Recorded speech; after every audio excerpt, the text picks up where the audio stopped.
Hello အားလုံးပဲမင်္ဂလာပါရှင်မမခပြိုးပြီးမျိုးစုံရောင်းဆိုင်မှာကြိုဆိုပါရနော်ရိုးရကျမအပင်ကြီးလေးတွေနဲ့မိတ်ဆက်ပေးချင်ပါတယ်ရှင်ဒီမှာကြည့်ပါဦးနော်အပင်အကြီးစားဆိုမှအကြီးစား site တွေပါလူတရက်ကိုကြော်ပါတယ်ရှင်အမြင့်ပေကတော့လူတရက်ကြော်ပါတယ်နော်ဒီလိုအပင်ကြီး site တွေမှာယူခြင်းတဲ့သူများရှင်မမစ်စီမှာမှာယူလို့ရပါပြီနော်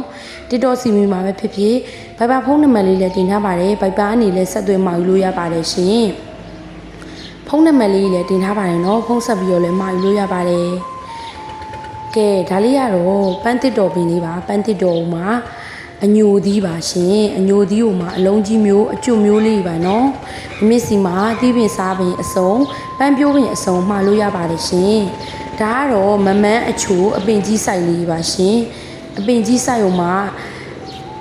အမြင့်ပေကတော့3ပေလောက်ပဲရှိပါတယ်နော်ကိုလိုချင်တဲ့သီးပင်စားပင်လေးတွေကိုမစ်စီမှာလာမေးလို့လည်းရပါတယ်ရှင်ဒါလေးတွေကတော့ချယ်ရီသီးပင်လေးဖြစ်ပါတယ်ချယ်ရီသီးကိုမှဂိုင်းကူ